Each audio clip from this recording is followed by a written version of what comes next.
Grabe, traffic namin.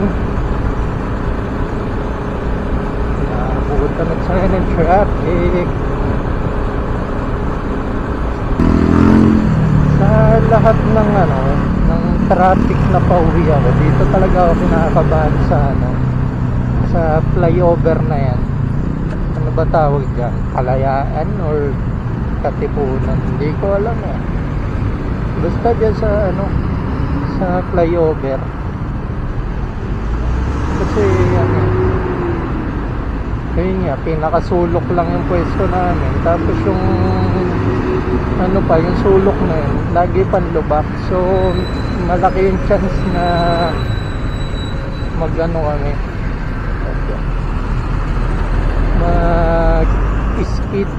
mag-skid ang mota. Ano ba yun?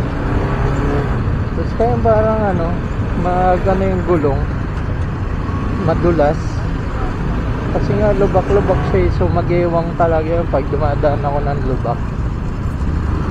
Yeah.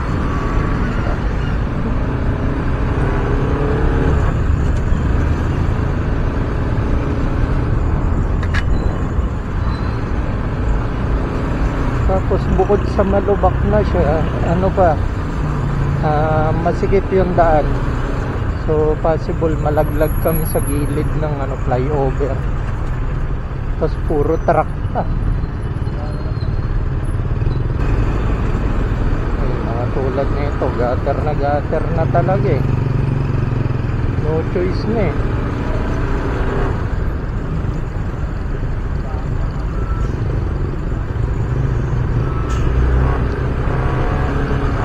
Tapos ang haba pa niyang flyover.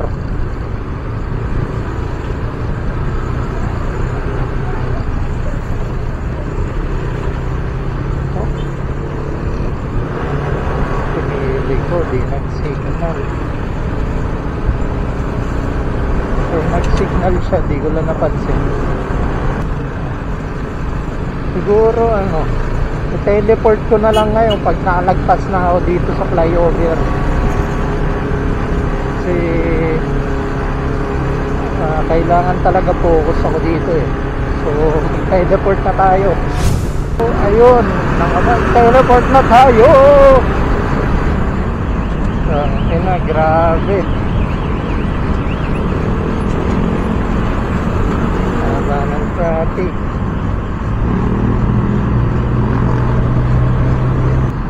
Maganda sana dito eh, kaso traffic lang talaga. Pero mas mabilis pa rin yung daan dito kaysa yung dadaan ka sa City Hall. Oops. Ayun, good afternoon mga kapirata, pauwi na tayo.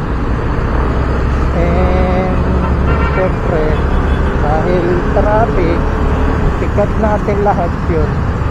Saka di rin naman ako nakapagkwento masyado eh. Kasi nga kailangan natin mag-focus eh. Katulad doon sa flyover na dinadaanan ko palagi. Pag hindi ka focus doon, baka dumulas yung gulong mo, tapos masemplang ka. Tapos yung traffic pa, syempre biglang minsan may biglang humihinto. Kailangan talaga hindi ka masyadong distracted. Dito medyo okay na yung biyahe.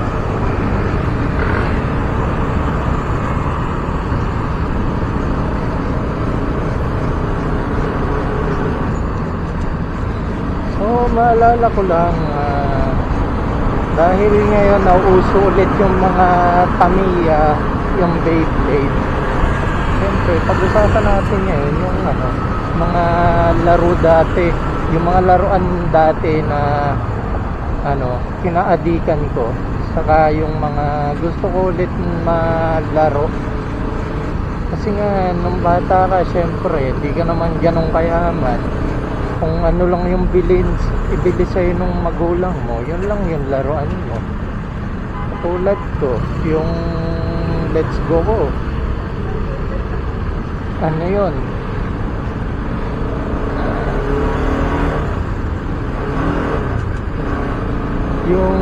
let's go ko dati, ano lang, parang ilan lang rin, hindi lumagpas ng 5 yata sa pagkakaalala ko Pero baka ma-recall ko habang kinikwento ko yung mga ano, yung mga kung kailan ko sila nakuha.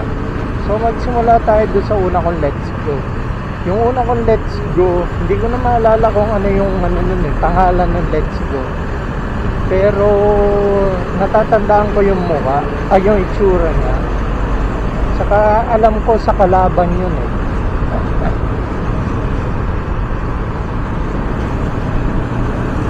So yung una kong let's go, ano siya, parang chrome siya na rainbow yung design. Ay, rainbow nga ba? Violet. Parang violet, hindi pala siya rainbow.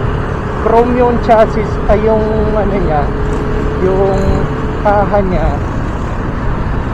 Pero ano, violet na chrome. So ganun dati yung ano, yung una ko let's go. Tapos yun, binili sa akin ni mami yung kasi nakita niya parang uso yung let's go. Saka mahilig si mami bumili ng mga laruan pag may mga uso. Ayun, laging traffic. So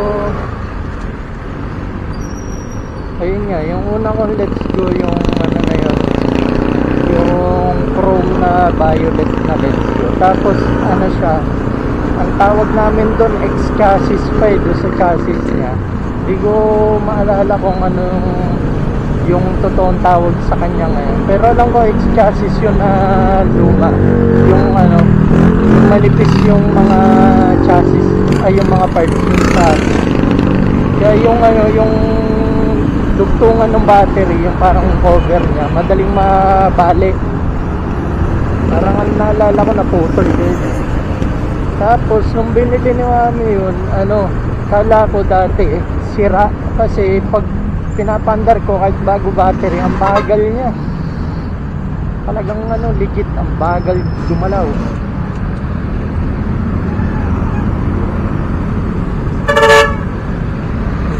Tingnan ka na.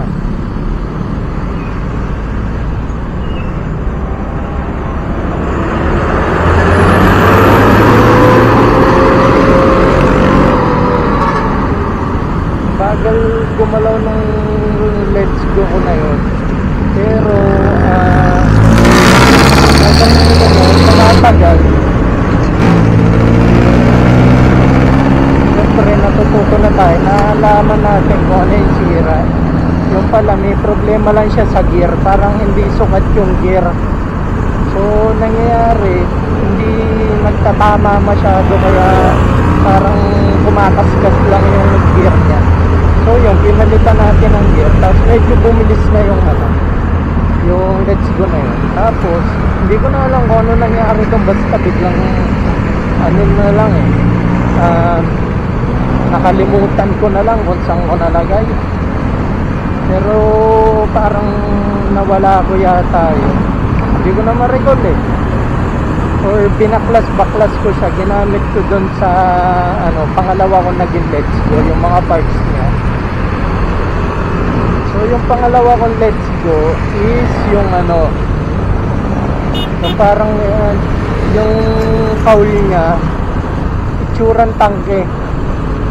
I-post ko yung ano, picture niya dito pag nakita ko. Hindi ko maalala, pero para may desert yung type, yung ano, pangalan niya, desert tank yata yung ano nun, yung kaul na yun. So yun nga yung ano, pangalawa kong kaul. Yung pangatlo kong ano, let's go, yun, by the way, yung ano, let's go pala Tamiya, sa mga hindi nakakaalam, sa mga hindi, yung mga naabutan na let's go is yung ngayon, ay yung mga naabutan na Tamiya ngayon na, kasi kami dati ano, nung 90s talagang let's go tawag namin dun So yun nga, yung pangatlo kong let's go, yun yung ano, nabili ko ng sarili kong pera. So So paano ako nakabili nun? Ang nangyari nun, parang may bilihan sa amin ng laruan. So everyday nagbibigay kami ng ano doon, ng 20 pesos for 5 days. So after ng 5 days, makukuha mo na yung Let's Go. Parang nung time na yun, naalala ko, oldie pa yun eh. Oldie yung Let's Go na yun. Nung oldie dati, parang legit na legit yung tingin ng iba. Nung time namin kasi hindi naman namin alam na ano, Tamiya lang pala yung legit. Yung oldie kasi tingin namin dati doon legit eh.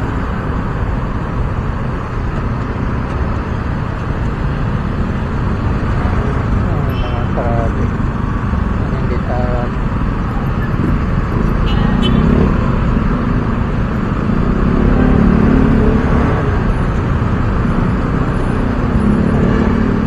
So yun nga, yung ano ko na yun, yung Tamiya ko na yun, ay ano, Let's Go ko na yun, ano, pinag-ipunan ko talaga.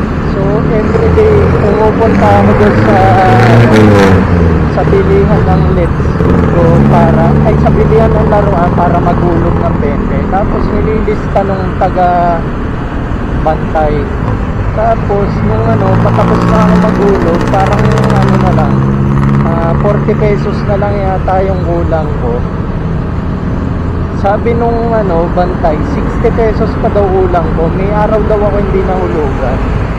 Eh nung time na yun, alam na alam ko hindi ako nagmintis ng hulog. Kaya nagtataka ko bakit nagkulang ako. Tapos so yun nga, 60 pa yung kulang ko daw. Kinabukasan, sinama ko si mami. Sabi ko sa kanya, mami, bumili nga ako ng Tamiya.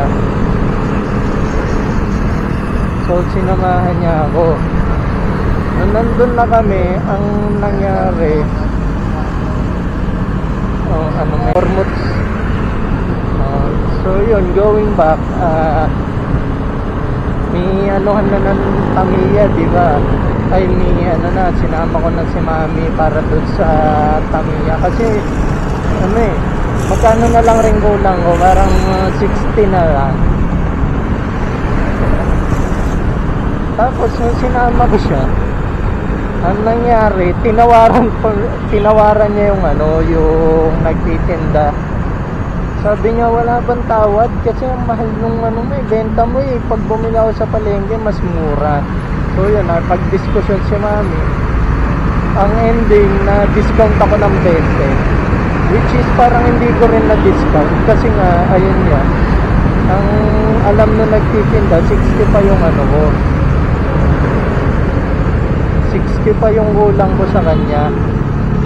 So kahit i-discount niya ako ng 20, parang ganun pa rin, binayaran pa rin ni mami yung ano, yung 40 pesos na yun na lang naman talaga yung kulang ko. Pero okay pa rin.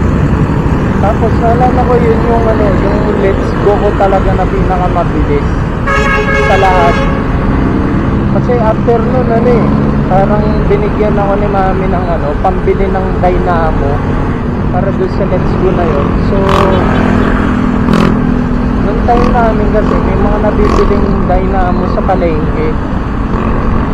Ngayon yata wala na eh, puro legit na yata na nagbibenta ng dynamo. Pero nung time namin may nagbibenta ng dynamo. Tapos may mga butas-butas pa yun, may mga design pa nga yung dynamo, may ano pa eh, may butas pa na parang star, diamond. Tapos bukod doon, inaano pa namin yun, inaano namin, nire-rewind pa namin para talagang ubod ng bilis.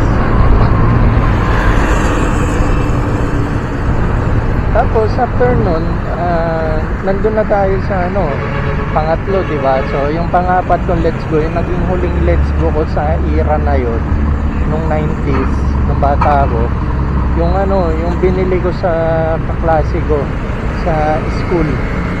Kasi yung ano eh, Nung nakita ko yung Let's Go nyo, may mga ano eh, may mga bumper na nakalagay eh.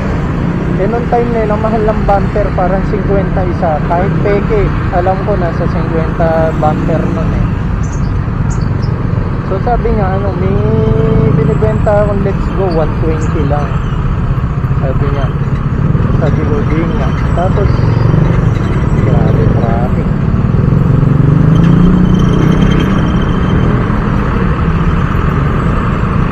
So, ayun, ano, yung Let's Go binibenta niya, 120 pesos lang. Eh, syempre, ako naman, tuwan-tuwa kasi first time ko makita nung ano eh, parang lahat ng side nung Let's Go, pati harap likod may bumper. So sabi ko, biling ko na. Tapos sabi ko, hulugan. Sabi niya, ayoko nang hulugan eh. Tapos ang nakakatuwa pa doon kung paano ko siya na-convince eh. Sabi ko sa kanya, yung kumain ko ng recess, yung mga pancake, ibibigay ko sa kanya bukod doon sa 20. So parang ano yun, binayaran ko siya ng isang linggo yata or 6 days na ganun ginagawa ko. Nagulog ako ng 20 tapos may dagdag na ano, may dagdag yun na cupcake. So yun, yung nabili ko na yung ano na yun, yung Let's Go niya, ano, talagang tinesting ko agad. Putik yan. Kasi yung ano nun eh, Dynamo pala, feeling ko nasa 100 na nung time na yun. Parang ano, alam ko talaga mahal, medyo mahal yung setup na yun. So binili ko sa kanya, ay ano, tinesting mo agad kasi sabi niya naka-rewind na, tapos ayun nga, puro bumper. So na ano talaga ako, na gandaan talaga ako doon sa Let's Go na yun. Pagka lapag ko doon sa racetrack, ang nakakabuisit doon, hindi siya umandar na mabilis kasi sa dami ng bumper niya, tumama, ano, hindi na siya nagkasya doon sa racetrack. So yun, syempre medyo malungkot ako ng time na yun kasi yung ibang bumper kailangan kong tanggalin para mapandar ko siya na mabilis. Though mabilis siya pag ano, pag wala sa racetrack, pero syempre saan ka ba na magpapaandar ng Let's Go na, ay saan ka ba magpapaandar ng Let's Go kundi sa racetrack, syempre. Tapos yun, hindi ko na alam kung ano pa nangyari dun eh, basta naalala ko na parang ano, nag-uso yung Beyblade, parang wala na akong Let's Go. Hindi ko talaga alam kung saan napunta yung mga Let's Go ko na yun. Baka tinapon yung mga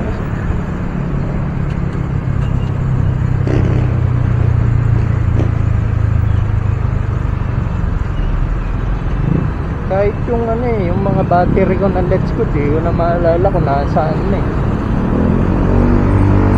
So dati may rechargeable ako nun yung 4 kasi 2x2 eh.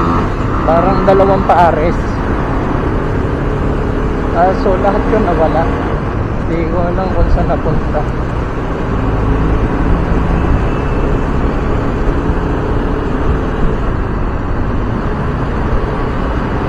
Tapos naalala ko yung mga Let's Go dati sa amin, may ano eh, may pantubig version pa eh. Parang may gulong siya na ano, parang salbabidang plastic.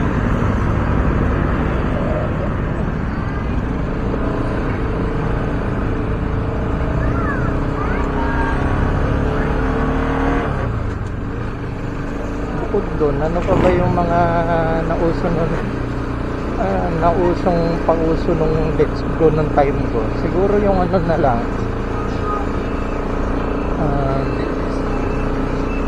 bukod doon sa salbabida, yung ano nga, yung gumagawa pa kami ng kanya-kanyang racetrack.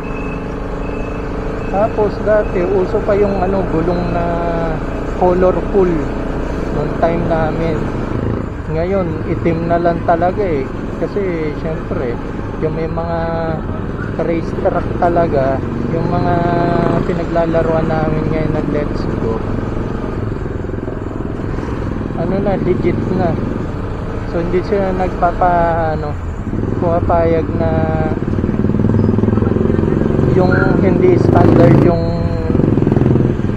let's go mo pag pinandar mo sa kanila.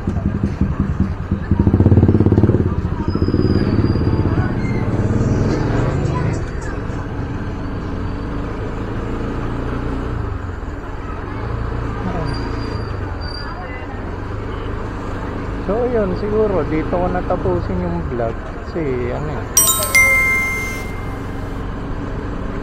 medyo mahaba na rin eh. Siguro ibang laruan sa ibang vlog na lang.